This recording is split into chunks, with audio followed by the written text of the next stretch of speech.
Ça fait un moment que je voulais tester un autre format de podcast. Un podcast, un format un petit peu plus intuitif, un petit peu plus spontané.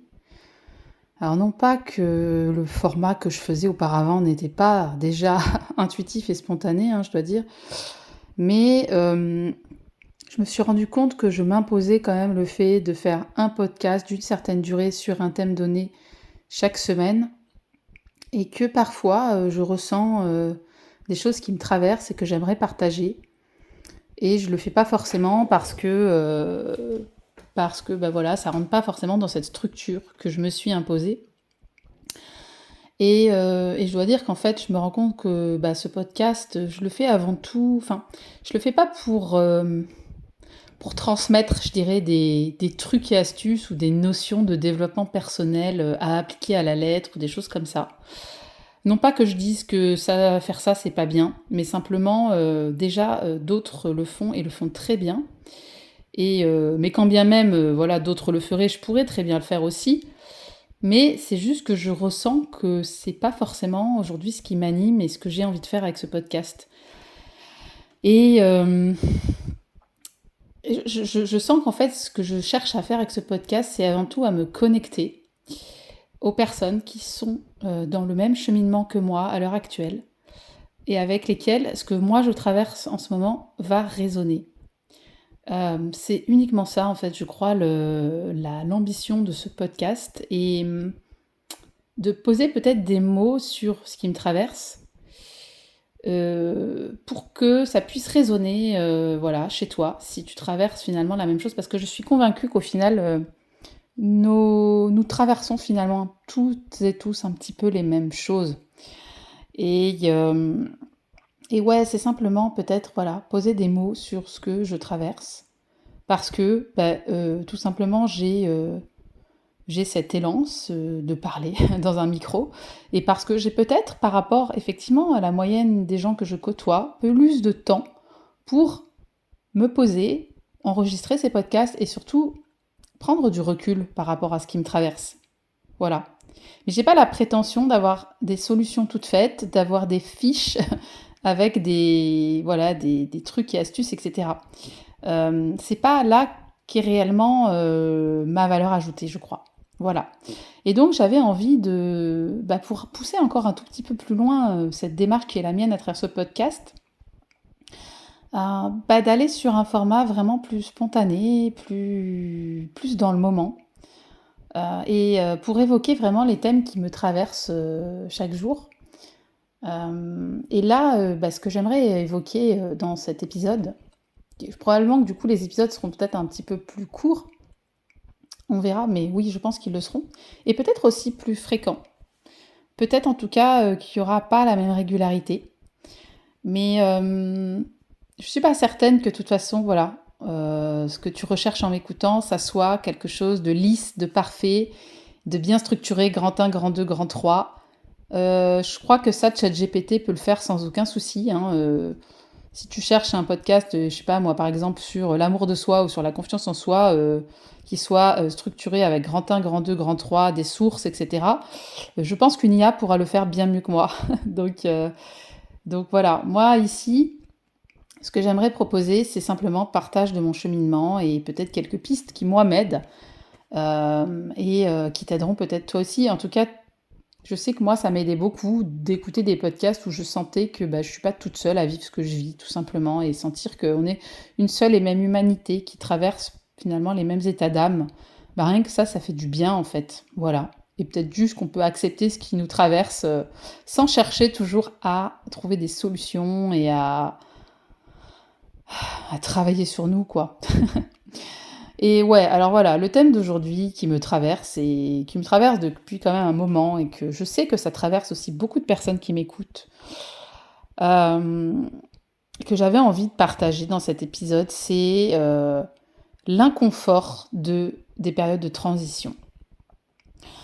Moi, ça fait quand même, voilà, plusieurs mois, voire plusieurs années que je suis en transition et je ressens très fréquemment des moments de grand inconfort parce que en fait, ces périodes de transition qui, selon moi, sont inévitables dans un cheminement, tôt ou tard, hein.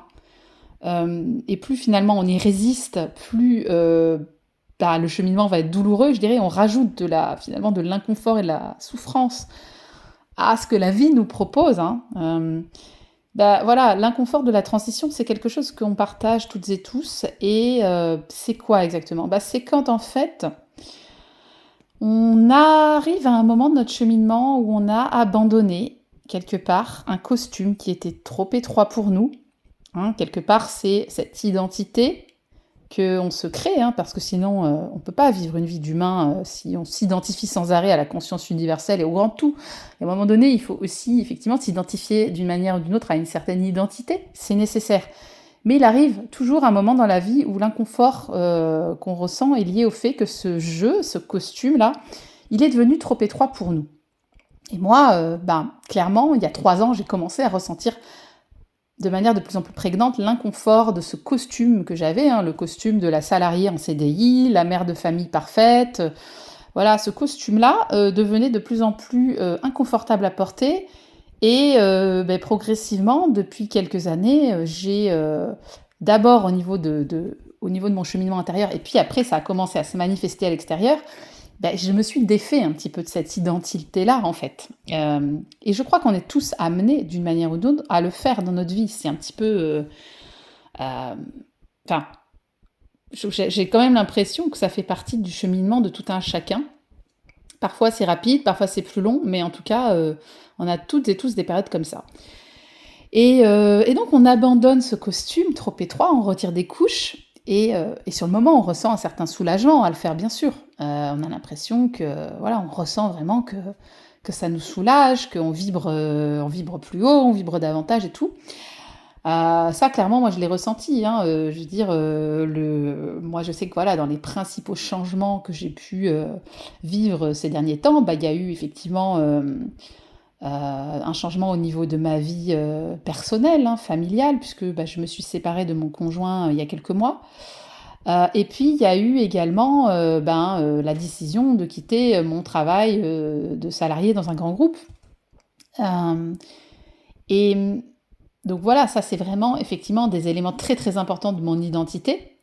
Après, il y a eu des choses un petit peu plus anecdotiques, je dirais, hein, mais globalement, ça c'est quand même des changements importants. Et donc, ce que, ce que je réalise, c'est que quand on retire effectivement ces éléments de notre identité à un moment donné, ça nous libère, mais en même temps, on se retrouve un peu à poil en fait. On se retrouve à poil, on se retrouve vulnérable parce qu'on a enlevé un costume qui était devenu trop étroit, mais on n'a pas encore mis le costume suivant, parce que on va pas se leurrer. On va finir par à nouveau se recréer un nouveau costume, un costume qui sera plus à notre taille, hein, on va dire, mais ça restera une identité à laquelle on s'identifie, puis dans quelques années, à nouveau, il y aura ce processus de j'enlève le costume et je recrée un autre costume. Voilà, c'est inévitable en fait. Sauf que bah, quand on est dans cette période où on enlève le costume trop étroit, bah, on se retrouve un peu à poil et un peu vulnérable et un peu dans une phase où on sait ce qu'on a enlevé, on sait ce qu'on a perdu, mais on ne sait pas ce qu'on est en train de devenir. On ne sait pas quel est le costume en fait qu'on va mettre à l'étape suivante. Et du coup, il y a vraiment un très grand inconfort, une très grande vulnérabilité dans cette phase-là que voilà, j'avais tout simplement envie de partager. Et moi, ça se caractérise vraiment par des jours où j'ai pas d'élan, je n'ai plus d'élan à... en fait, je ressens un manque de structure dans ma vie, un manque de cadre, parce que comme j'ai enlevé plein d'éléments qui me structuraient, eh bien, je ressens la peur du vide, en fait, que j'ai créé dans mon existence. J'aspirais à ce vide, à cet espace, etc. Et maintenant qu'il est là, eh bien, ça me fait très peur, parce que j'ai pas eu l'habitude de me retrouver quelque part avec ce vide-là. Un exemple, voilà, là cet été, j'ai du temps devant moi. J'ai du temps devant moi et je suis effrayée à certains moments par ce vide-là, parce que je n'en ai pas l'habitude, je n'ai pas appris à composer avec le vide. Et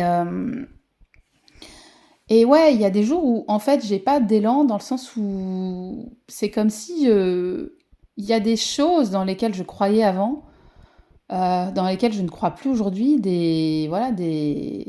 et du coup, j'arrive plus à m'illusionner en fait. Et à tel point que parfois, voilà, ça devient difficile des choses concrètes en fait, de ces journées. Ouais, je ressens vraiment voilà, ce manque de cadre. Il faut savoir aussi que voilà, dans ces étapes-là où on est en transition, il y a des personnes de notre entourage qui nous comprennent, et il y a aussi des personnes de notre entourage qui nous comprennent pas forcément. Et sans forcément qu'on soit dans le conflit avec ces personnes-là, on va sentir qu'effectivement, il n'y a plus vraiment de résonance dans les échanges. Il faut aussi accepter ça, que par moment, il y a des personnes dont on va peut-être s'éloigner temporairement ou définitivement. Voilà, ça fait partie du jeu. Mais je crois que ces périodes-là, elles sont vraiment indispensables pour finalement apprendre à accepter le vide.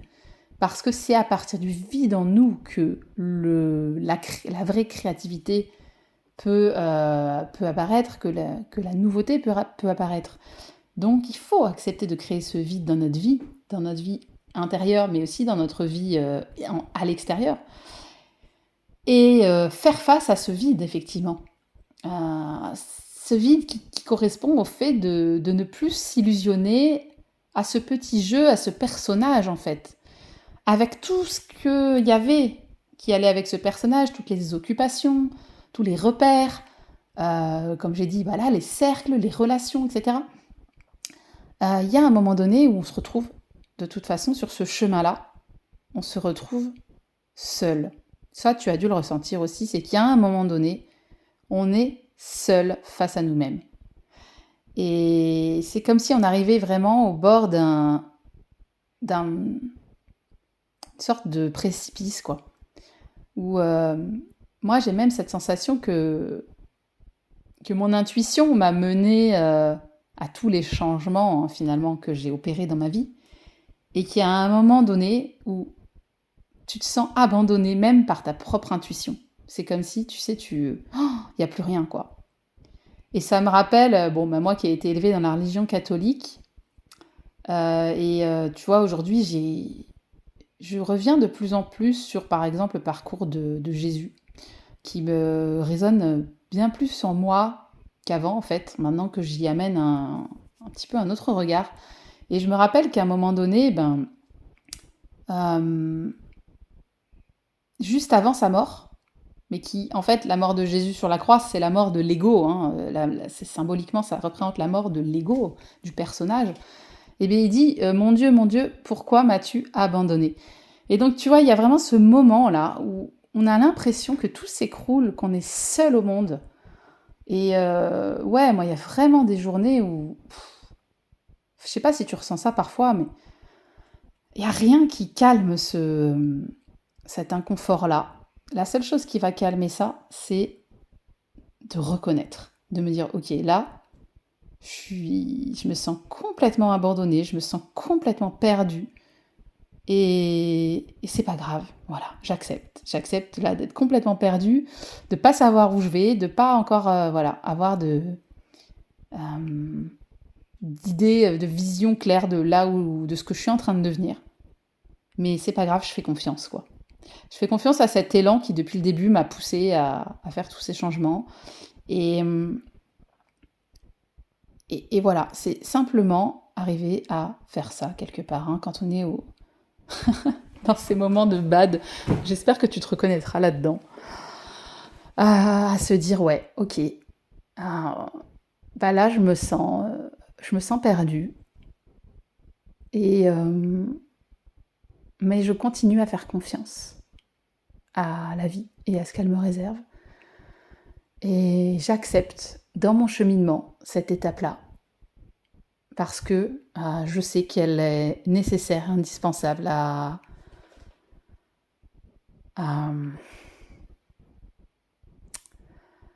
au fait de laisser advenir quelque part une nouvelle version de moi. Enfin, c'est pas vraiment une nouvelle version en fait, puisque c'est pas que je suis en train de créer une nouvelle version de moi-même. C'est simplement que j'ai retiré des couches, mais je ne fais que redécouvrir ou je ne fais que mettre à nu celle que je suis et que j'ai toujours été. Voilà. Et donc en fait, ouais, ce terme de nouvelle version de soi, il est peut-être un petit peu confusant. En fait, il y a vraiment cette idée qu'il y a notre essence et puis on a retiré des couches. Et puis, voilà, on va peut-être par la suite à remettre une forme de structure autour de cette essence qui est là à nu, à vif et vulnérable et qui sera plus adaptée. Mais pour l'instant, voilà, on se cherche, on est dans l'inconnu, on tâtonne, on sait ce qu'on perd, on ne sait pas ce qu'on gagne. Et là, je crois que l'enjeu est simplement d'accepter ça, d'accepter de traverser ça. Et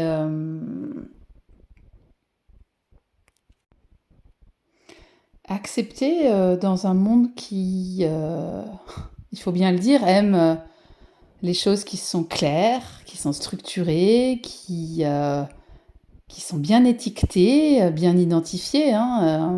Et ça, moi, j'en fais l'expérience. Typiquement, voilà, j'ai fait le choix de communiquer de manière publique via ce podcast, mais aussi un petit peu nécessairement sur les réseaux sociaux pour promouvoir un petit peu justement le podcast, même si c'est vraiment sur le podcast, moi, que je souhaite interagir avec les autres. Et les réseaux ne sont qu'un moyen pour le faire.